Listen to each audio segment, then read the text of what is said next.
The Bobcat hadn't moved for 72 hours.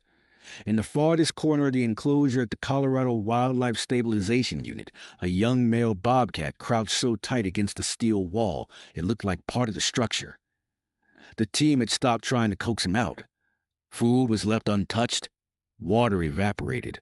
When the lights were off, the cameras showed him pacing in slow, painful circles, but only during the deepest hours of night. They called him Ash. He had been pulled from the wreckage of a collapsed ranger station after the Colwood blaze swept through Boulder County. The firefighters who found him assumed he was dead, until one of them saw a single amber eye blink. His paws were scorched. Most of his fur along the flank was singed off, and his lungs were so damaged from smoke they weren't sure he'd survived the first night.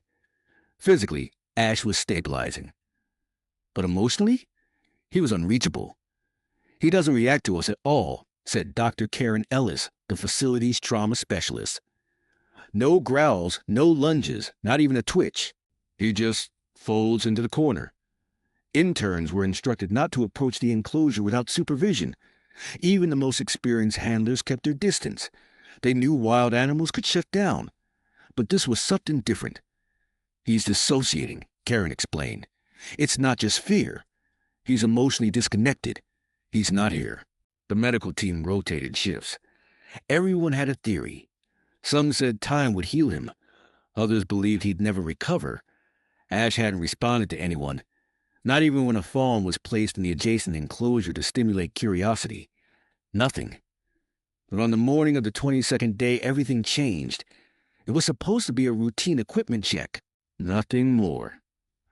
But when Eric Saunders, a wildfire logistics officer, stepped into the hallway of the wildlife facility, something strange happened. He wasn't there for Ash. He had come to drop off maps for the rehabilitation team, records of recent animal displacement routes after the fires. But as he walked past Ash's enclosure, he stopped. His boots scuffed to a halt on the tile. Slowly he turned his head, and the bobcat, silent for weeks, looked up. A full turn of the head. No flinch. No panic. Just eye contact. Eric froze. He had seen many animals after fires, worked alongside field biologists during evacuations. But this look, it wasn't random. It was fixed. Recognizing, as if the creature inside that enclosure had been waiting for something. Or someone. Eric took one quiet step closer to the glass. The bobcat didn't retreat. Instead, Ash lifted his head further and blinked. Not in exhaustion, in recognition. Karen Ellis was halfway down the hall when she saw him, the man standing still as a tree outside Ash's enclosure. "Sir?" she called cautiously. "Can I help?" Eric lifted one hand slowly, eyes never leaving the glass. "Don't move too fast. He's watching me." Karen stopped. She glanced into the enclosure and immediately felt her chest tighten. Ash wasn't in the corner. The bobcat was upright, not tense, not crouched, just sitting. His ears were pointed forward, his amber eyes unblinking, and for the first time since arriving, he wasn't facing the wall. He was facing a human. "You know him?" Karen asked, stepping closer. Eric hesitated. "No," he said. I don't think so. But—" He looked down at his fire-resistant jacket, still carrying the soot, char, and pine smoke from 1,000 miles of wildfire zones. "I've been on fire recovery crews all summer. Lost count of how many rescues we assisted with. But this guy," he leaned in slightly. "There's something about him." Karen looked from Eric to Ash. "He's never done this before. Ever." "Let me try something," Eric said quietly. Before she could object, he walked back down the hall, returned with a folding chair, and set it across from the enclosure. He didn't sit directly in front. He angled slightly, kept his body low, and sat with a sigh, the kind of sigh that carried too many months of smoke, mud, adrenaline, and regret. Then he started to talk. Softly, no eye contact. He spoke of fires. Not in technical terms, in feelings. About the roaring silence of trees collapsing. About the small raccoon they pulled from an irrigation pipe that didn't make it. About the fox kit they saved near the Poudre River, who clung to his glove like a baby. And slowly, Ash began to change. His ears tilted, angling toward Eric's voice. His breathing steadied. At one point, the bobcat stood fully and walked to the center of the enclosure, never breaking eye contact. Karen whispered into her radio, "Get Dr. Halsey. Now." Eric continued, "You were there, weren't you? Somewhere in the thick of it. Maybe under a ridge. Maybe near that Ranger tower that burned to the frame." His voice cracked slightly. "I know what it smells like. I know what it feels like to be surrounded by it." Ash stopped walking. His front paw rested just a foot from the edge of the enclosure glass. And then, as if moved by something deeper than memory, he laid down, not in the corner, not in fear, but in front of Eric, relaxed, still watching. Dr. Halsey arrived, stunned silent by what he saw. "That cat's been unreachable for almost a month," he said softly. Karen nodded. "Until now." The next morning, Eric came back. Same boots, same smoke-worn jacket, same steady calm. The wildlife team didn't stop him. Karen just nodded silently as he passed. She had already reviewed the security footage a dozen times overnight. None of them could explain it. Ash wasn't just calmer, he was engaged. When Eric sat, Ash approached the front of the enclosure again. Slow, deliberate steps. He still kept his distance, but he didn't retreat. He didn't shake. He didn't hide. This time, Eric brought something new, a scorched strip of canvas.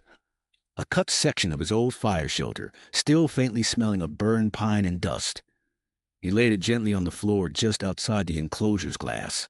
Ash's nose twitched. And then he pressed his front paw, the one that had taken weeks to heal, gently against the glass, directly in front of the shelter scrap. "I was there," Eric said quietly. "I think you were too." Karen, watching from behind the monitors, pulled up Ash's intake report again. His ID had no record of specific rescue personnel, just a general tag. Recovered post-call wood fire zone. Eric squinted, remembering. "The ridge," he whispered. "North of Ridgeway Pass. There was a cluster of collapsed structures and one bobcat." He closed his eyes. "We thought he didn't make it." But one of the interns checked again. He had a heartbeat. Barely. He opened his eyes and looked at Ash, who was still watching him.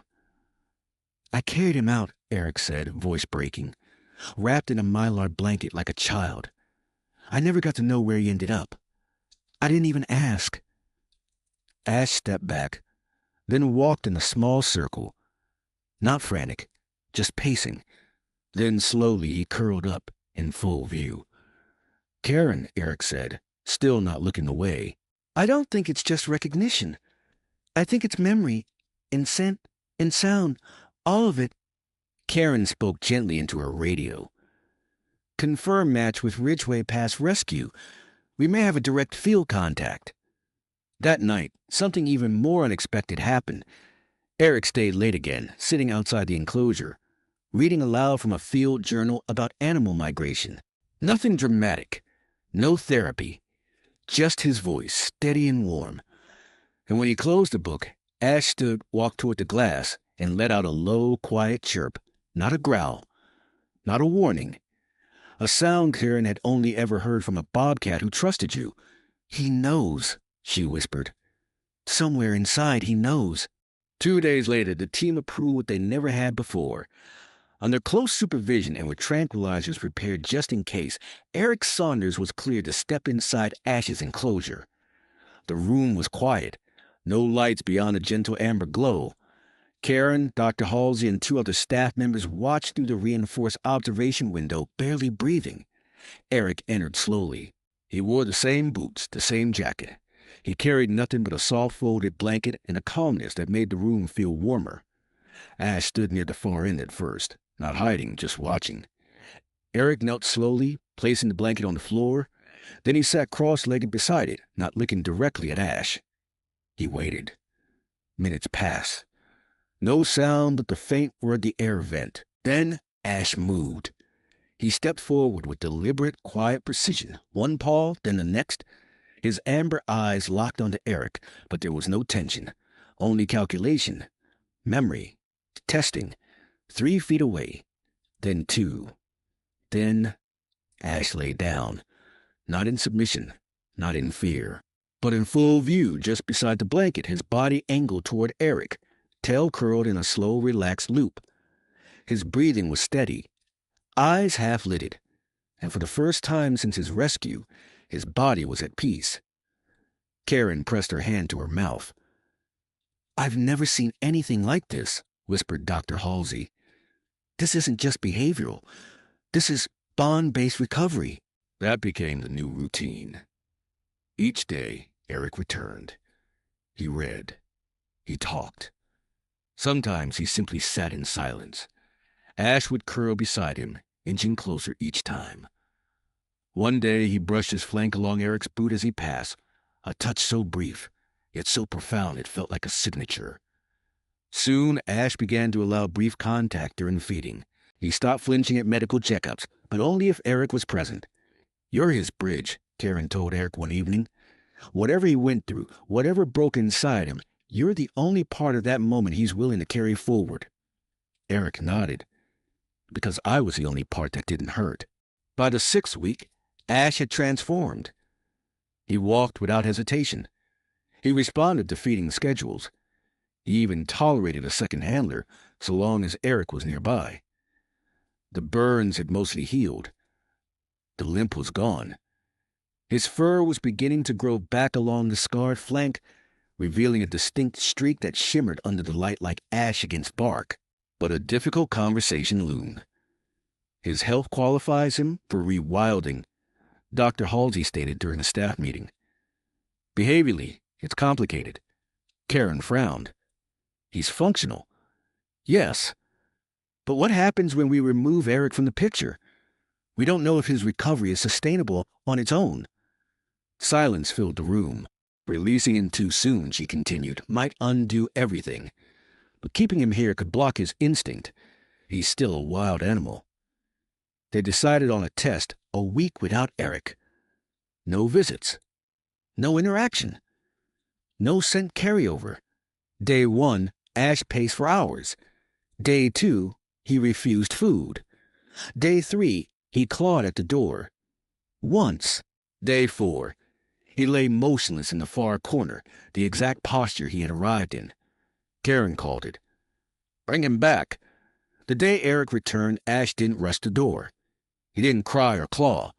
He simply stood as Eric entered, walked toward him, and pressed his side against the man's boot, one slow, silent motion that carried more weight than any sound. Eric knelt, rubbing behind Ash's ears. "You held on," he whispered. "You stayed." Karen watched from the observation window, arms folded tight. "I don't think he's dependent," she said aloud, mostly to herself. "I think he made a choice." Later that week, Eric sat with Ash as twilight pooled along the floor. They watched the light shift. They didn't speak. Finally, Eric asked the question out loud, "Do you want to go back?"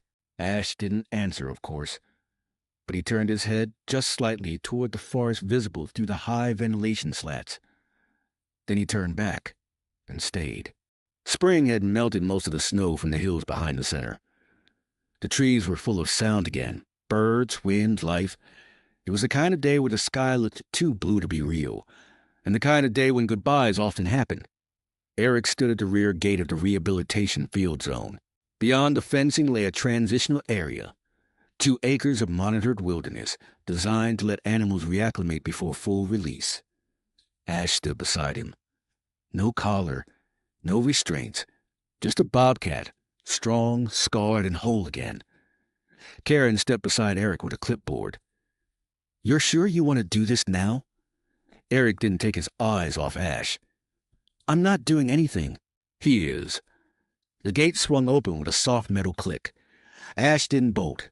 He didn't hesitate. He simply walked forward, quiet, measured steps into the tall grass. Eric and Karen watched from behind the wire.